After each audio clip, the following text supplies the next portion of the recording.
It's Captain Sandy, and welcome to Beyond the Docks. Here, we explore real-time maritime careers with people who live them. So let's get started. Hey, remember this, teamwork makes the dream work. Yeah.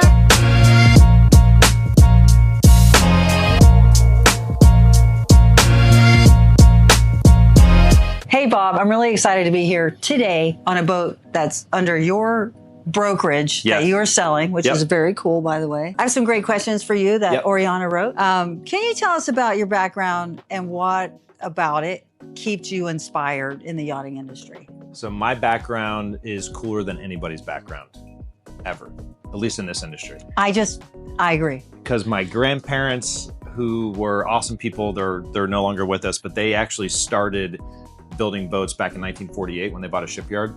And it is like, so that thread, and here we are sitting in the Palm Beach Boat Show on a really cool boat talking to you, and like all of that, there's been this consistent thread of just my grandparents, my uncles, my parents, my brothers, me, and it's just a really neat, like, I hate, it just sounds kind of silly, but I appreciate so much that there's that continuity. And I often think about like, what would my grandmother do? What would my grandfather do? And it just puts hard problems and drama. It sort of sets, it just gives me like a North Star. So that the background of them, and, you know, people talk about standing on the shoulders of giants is like a cliche thing. Like I get to do that, and I love it. And I'm really, really lucky to have that. And your grandmother, which I'm a recipient of the award. Congratulations. Yes, thank you. Yes. The Gertrude Award. Yep. And so what did she pioneer?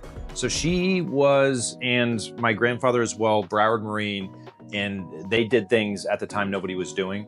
And many of those things were not just indirectly from my grandmother, but very directly inspired by her. So things like the country kitchen, and just this whole idea that a boat can be something that feels a little more like home and less like this really stuffy place with wood everywhere and books, and just the whole, you think of like the Great Gatsby era of yachting, which was awesome. Yeah. But it did kind of lead into some of those moments where you got on a yacht, people didn't know how to act, they didn't really feel at home. And her vision, and Broward Marine did that, was really usher in this, like, a boat can be a place that feels good and normal, and you can like relax and not feel like you have to be dressed perfect and, you know, act perfect. Yeah. And so they really did neat things there, and my grandmother was a huge part of that. And she kind of pioneered and opened the doors for women to be a part of this industry, wouldn't you? Yeah. Oh yeah, for sure. I mean, she really, really was one of those people, and it was never, I don't think, we need to get women, but she was so inclusive naturally, just like you. It's one of those like personalities where I've seen you many times hug people and you've never met them before, and they're just enjoy being around you, and you make it seem like you know who they are, and you, like, she was one of those people just to include everybody around in it. By that very scooping up nature, she brought in a lot of women, you know, as well into the industry. What? Wow. I mean, that's awesome. Yeah. I'm honored. I had no idea. I was actually avoiding a phone call, and Lori Wheeler goes, you might want to pick that phone call up. Yeah. They want to give you something. Yeah. And what an honor. I think out of air, I've gotten a lot of awards throughout the years. Yeah. But that one? That's bragging.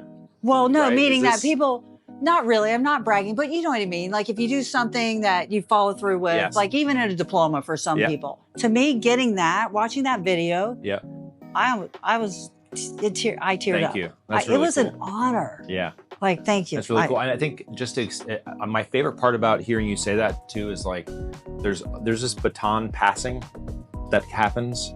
And like at some point you and I aren't going to be here, but it's that honoring people that go before us, and how they're going to talk about you in the year 2070. Like, it's just neat. And that's one of my favorite parts of the industry, is the looking back and honoring people, men and women before us. It's pretty cool. Yeah. We'll be in heaven. Yes. Taking a look and going on our super yacht. Yeah. Watching everyone going, that's so pretty awesome. There are yachts in heaven. Yes, there are yachts in heaven for sure. How do you stay up to date on new tech and yachting trends? Is there a specific routine you follow to keep learning? I guess I love reading. So I'm like a psycho. I love reading. I'm always, whether it's a book in real life or audiobook when I'm running or whatever, I love, love, love reading. So a lot of the books I read, I'm just drawn to technology, and I'm drawn to like figuring out through those books how to make the process of buying and selling a boat a little easier, a little more fun, a little safer, and just more enjoyable. So that's what I do, is just read a lot and then take that stuff. You know, you read a book, there's 2 or 3 things you can apply in real life. So that's what we try to do. And yeah, that's my secret to technology. You know, it's interesting. I love you said that, because a lot, like, it's hard in today's world with the TikTok, Instagram. They're fun videos to watch. I love watching them. But reading, and for people who don't want to actually read, but listening to the book on tape, which I do. I do a lot of driving. And you can read a book. By the time I drive from Jacksonville, I'm actually driving from here today to Jacksonville. And I will get through a book. And how amazing is that? And that's one of the things I love about in 2025. Like, my grandparents would have never done that. In the best use of time. And to your point, what's different about that, the consumption of information in a book, there's so many opportunities behind every turn of a page or pause in an audiobook to digest, reflect, and like it resonates in a different way than the short form stuff. When a book is made, it's there forever. I like this question. Okay.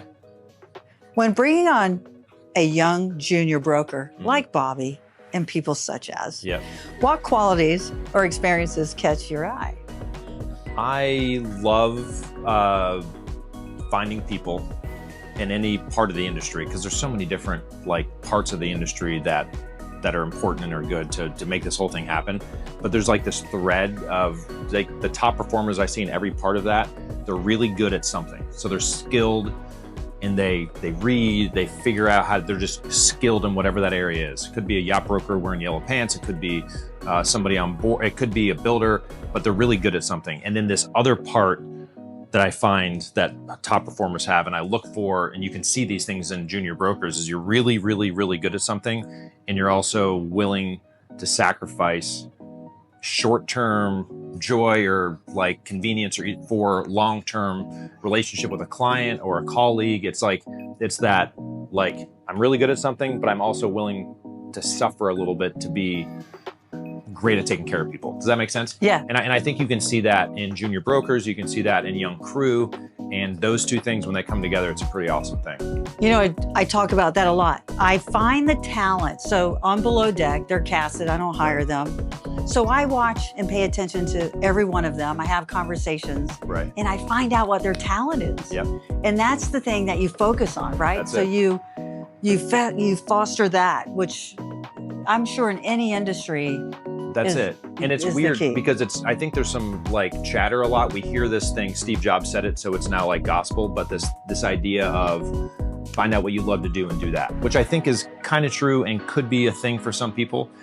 In reality, what the world needs is really talented people that are good at something, and go do that. Yes. And sometimes the passion will follow, sometimes it won't.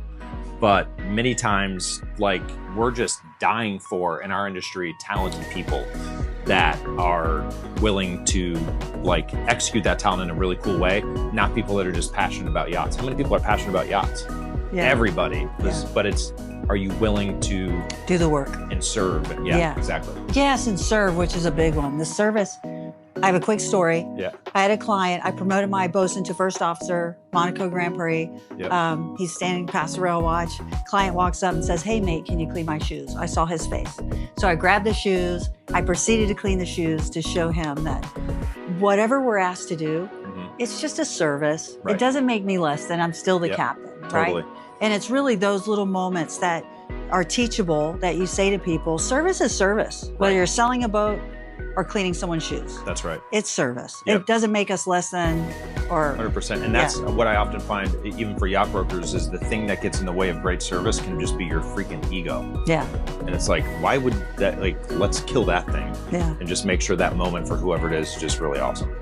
That's why you're so successful. You're really, and plus you have kids, right? I have kids, and they need to eat and buy shoes and stuff. So I'm really motivated.